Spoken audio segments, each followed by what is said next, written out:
Hello friends, నేను మీ టీకా sports Telugu channel. ఈరోజు ఈ వీడియో చాలా ఇంట్రెస్ట్గా ఉండబోతుంది. ఎక్కడ కూడా స్కిప్ చేయకుండా ఎండ్ వరకు చూడండి. ఇలాంటి మరిన్ని అప్డేట్స్ కోసం మన ఛానల్ను సబ్స్క్రైబ్ చేసుకోండి. ఇంకా వీడియో విషయంలోకి వెళ్తే పవన్ షావత్ గురించి ఒక క్లారిటీ అయితే మీకు ఇచ్చేస్తా. ఫస్ట్ నుంచి ఇతను జూలై 9వ తారీఖు 1996 ఢిల్లీలో జన్మించారు. ఈయన గారి తండ్రి ప్రభుత్వ ఉద్యోగి, తల్లి గృహిణి. ఇతను పాఠశాల వచ్చి బనావా అనే ఏరియాలో ఉంది. ఇతను పాఠశాలకి సరిగ్గా వెళ్ళేవారు కాదు. అతని తండ్రి గారు ఎలాగైనా ఇతన్ని మంచిగా చూసుకోవాలని, అతనికి ఏ రంగంలో ఇంట్రెస్ట్గా ఉందని అడిగితే నాకు గేమ్స్ మీద ఇంట్రెస్ట్గా ఉందని చెప్పి అతని కబడ్డీ అకాడమీలో జాయిన్ చేయడం అనేది జరిగింది.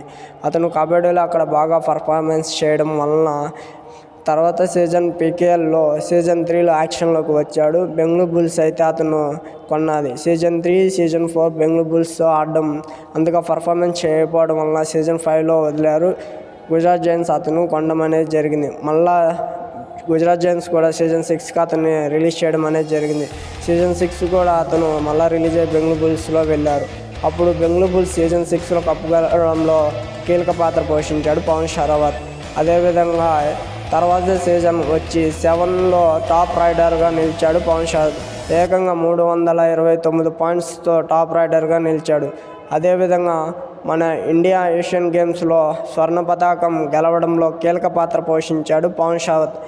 అదేవిధంగా ఇంకా పవన్ షావత్ అతను సీజన్ 9 యాక్షన్కి మళ్ళీ రావడం అనేది జరిగింది. అప్పుడు తమిళ తలవాస్ పవన్ షావత్ దాన్ని కొనడం అనేది జరిగింది. అది కూడా 2,26,00,000 పెట్టి పవన్ షావత్ కొనడం.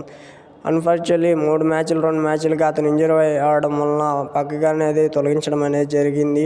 తర్వాత అతను కోలుకోవడానికి చాలా సమయం పెట్టింది. లీగ్ అంతా అయిపోయింది. అప్పటికే తమిళ తలవాస్ ఒంటరి పోరాటంతో చేసింది. తర్వాత సీజన్ 10లో తెలుగు టైటన్స్ పవన్ షావత్ కొనడం అనేది జరిగింది. అది కూడా 2,20,00,000కి కొనడం అనేది జరిగింది. పవన్ షావత్ ఆ తర్వాత మన ఏషియన్ గేమ్స్లో ఆడడంలో కీలక పాత్ర పోషించాడు. అది కూడా టీముకు కెప్టెన్సీ చేశాడు ఇండియా టీంకి. అతను టోటల్గా 52 పాయింట్స్ సాధించడం అనేది జరిగింది. రైడింగ్లోను, ట్యాకిల్ పాయింట్స్లోనూ అతను డెట్గా 4 పాయింట్స్ ట్యాకిల్స్ చేశాడు. అదేవిధంగా సీజన్ 11లో కూడా మన తెలుగు టైటన్స్ మళ్ళీ అతను రిటర్న్ చేసుకోవడం అనేది జరిగింది. అతను మోస్ట్ వాల్యూడ్ ప్లేయర్గా కూడా లాస్ట్ సీజన్ 6లో నిలవడం అనేది జరిగింది.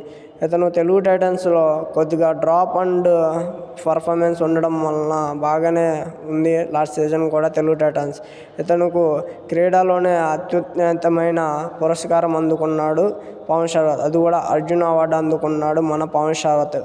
ఒక మిడిల్ క్లాస్ ఫ్యామిలీ నుండి వచ్చి ఇలా ఈ స్థాయికి ఎదగడంటే ఎంతోమంది ప్లేయర్స్కి, ఎంతోమంది మేమేం చేయలేము, మా వల్ల కాదు అన్న ప్రతి ఒక్కరికి పవన్ షావత్ ఒక నిదర్శనం. ఎందుకంటే అతను ఇంజూరీ అయినా కూడా అతను మళ్ళా కోలుకొని పర్ఫార్మెన్స్ చేసి భారతదేశానికి స్వర్ణ పతకం సాధించడంలో కీలక పాత్ర పోషించాడు పవన్ షావత్.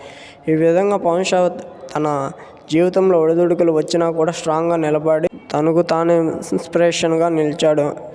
కావున జీవితంలో కష్టాలు, సుఖాలు అనేవి ఉంటాయి. కానీ మనం దాన్ని చూసి పొంగిపోవడం, దుఃఖించడం అనేది చేయకూడదు. ఆ విధంగా తనకు వచ్చిన కష్టాలని ఎదురుండి నిలబడ్డాడు. టీమిండియాకు కప్పు సాధించడం కీలక పాత్ర పోషించాడు. అంతే ఫ్రెండ్స్, ఈరోజు ఈ వీడియో. మన ఛానల్ను తప్పకుండా సబ్స్క్రైబ్ చేసుకుని థ్యాంక్ యూ టు ఆల్.